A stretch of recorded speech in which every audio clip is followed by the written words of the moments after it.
G'day guys, Matt here. We're at the start of another week. Yeah, she's a nice day out there. Nice and sunny, a little bit chilly this morning. Had a bit of a frost, but yeah, it's going to be a nice day, I think.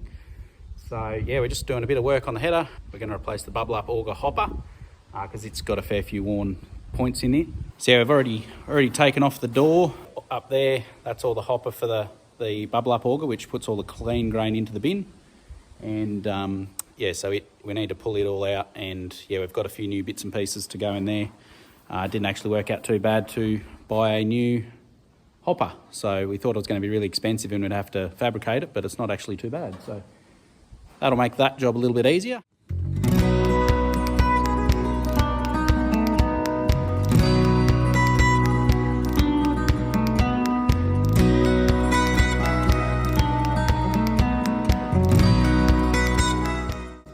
Yeah, so we're just in the bin. So this is the bubble up auger. So I've stripped it all back, pulled the panel off down there, and we can get to everything here, and this whole thing is coming out. So I've got a few bolts to do there, and yeah, then whip this all out. Yeah, just up here, while we've got the hopper out there, we're just replacing a few of these bearings and pulleys that are there, easy to get to, just to make sure while we're there it's easy to do, so might as well do it. Well guys, I've had an idea a couple of times before, just for polishing off where your bearing slides onto shafts and things, and this is the first time I thought I'd give it a crack, and it seems to work really well.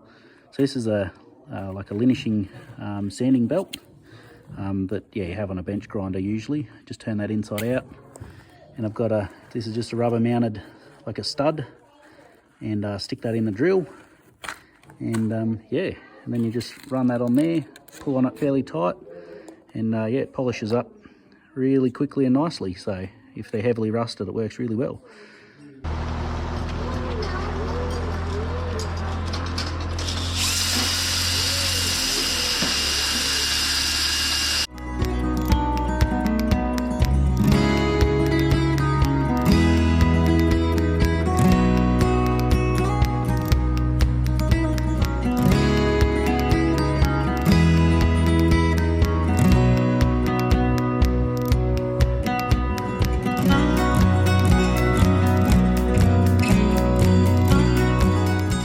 Currently just got the front rotor bearing out, and yeah, we're just going to swap them over. We don't know when they'll last done, so we're just being on the safe side.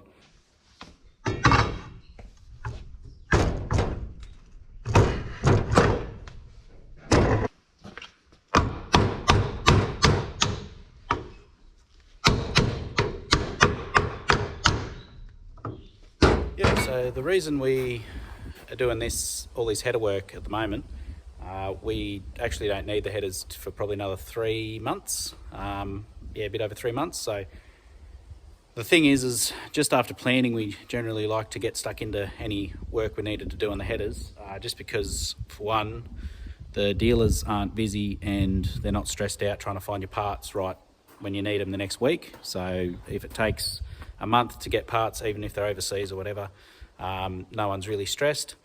And the other thing is, yeah, we just want to get on top in case we're trying to fix something and then we find out that we need to do a lot bigger job, or for some reason something's worn that we didn't know about, and it just gives us a lot extra time to get on top of it. So yeah, we really don't want to be yeah, trying to fix stuff a week before we need to harvest. So that's generally how we try to do things here. The same with planting or any of the machines we use. I think in the next week or so, once we're done with the header here, we're probably going to go through the planter and yeah, get all lit ready.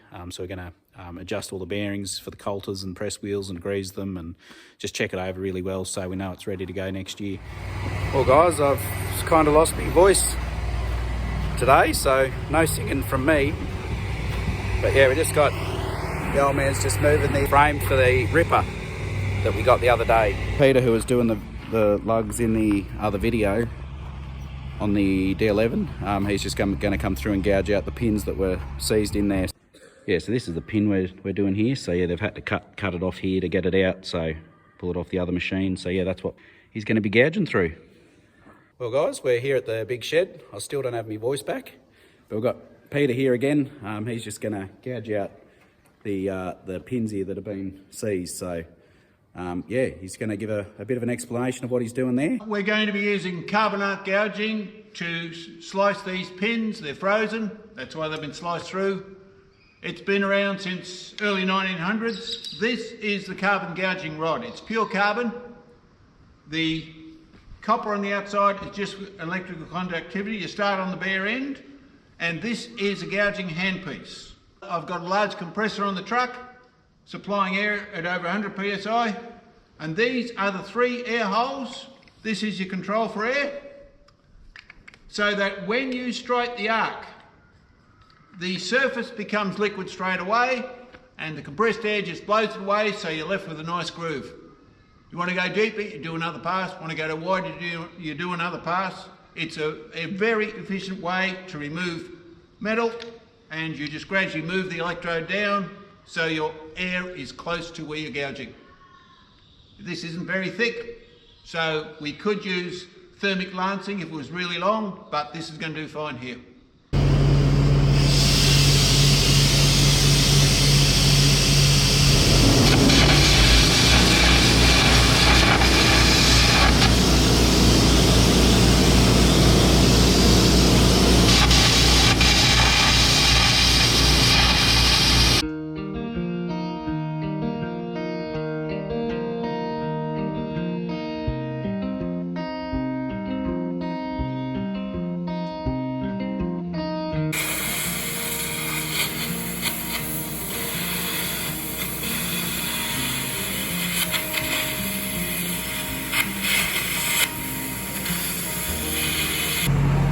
Yeah, so now we've got the hole there, just getting the oxy and going to cut another slit in it there, and yeah, then we can bash it out.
We have a winner.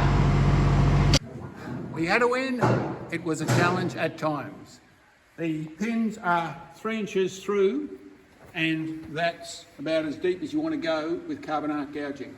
But by gouging several slots, the pin was able to shrink on several axes, and that made the difference to get the first one out. The second one had a threaded hole for a puller to pull the whole pin originally. So I was able to get a long way in with the oxy, in fact right through, and that's why we didn't need a carbon arc gouge. Then I gouged the ear, cut the ear off the outside, and I could get right in, gouge the whole quadrant off, and that meant once it was cut through, I did several other axes. It wasn't going by itself, so I got my chisels and wedges, preloaded this, when you hit, it went straight out. It was a really easy job after that. Well, we're back working on the header. Yeah, she's a bit wet and miserable out there, so we've got the diesel heater going here. It's, yeah, keeps us all nice and toasty. Yes, well, while we're putting some of the other bits in the grain bin together, these boys here are pulling out the top hats, so they've got them half out now.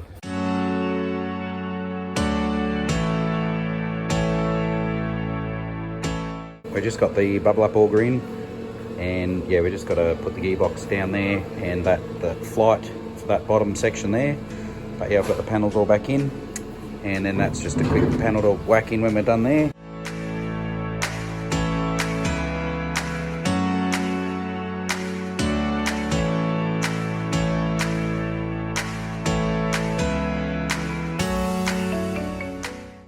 Well, we've found another thing that we need to replace, so there's another plate in there above the rotors that we need to replace, as well as a top hat. So looks like we're going to have to pull the rotors out, so we're going to flick the header around and do that shortly, I think. But while it's facing this way, we're going to put the chopper back on.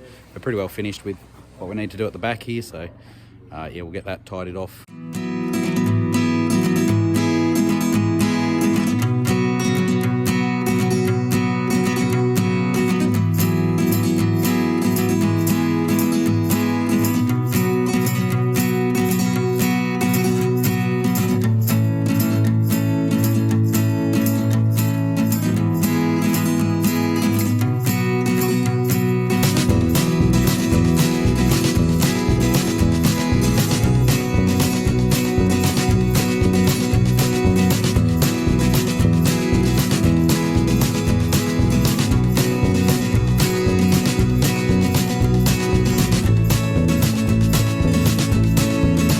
Righto, so we got the header turned around, and yeah, gonna pull the rotors out now.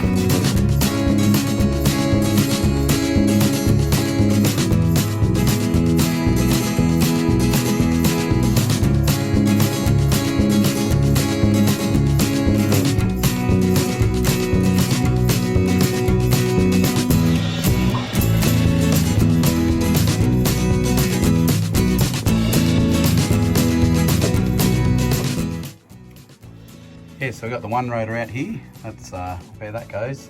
So it's this panel here. You can just see up there, it's just starting to wear through there. And that's the top hat there, which we're going to be replacing anyway. So yeah, that panel there, and the other side's worse. So that's the bit we've got to order in and replace. So yeah, there's a couple other bits and bobs here. There's a bit there. So yeah, good chance to give her a once over.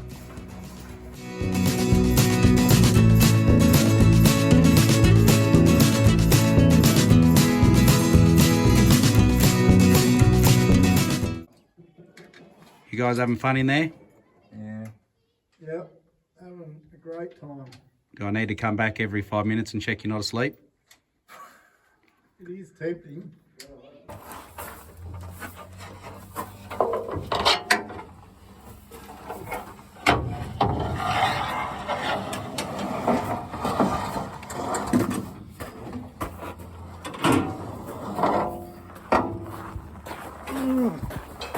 Fun job, that one.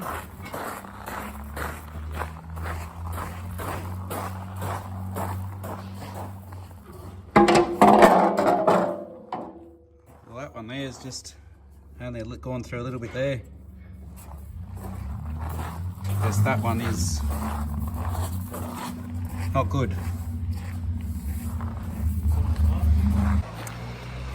Well guys, we're knocking off for the week. Yeah, so rotors are out. They're down there.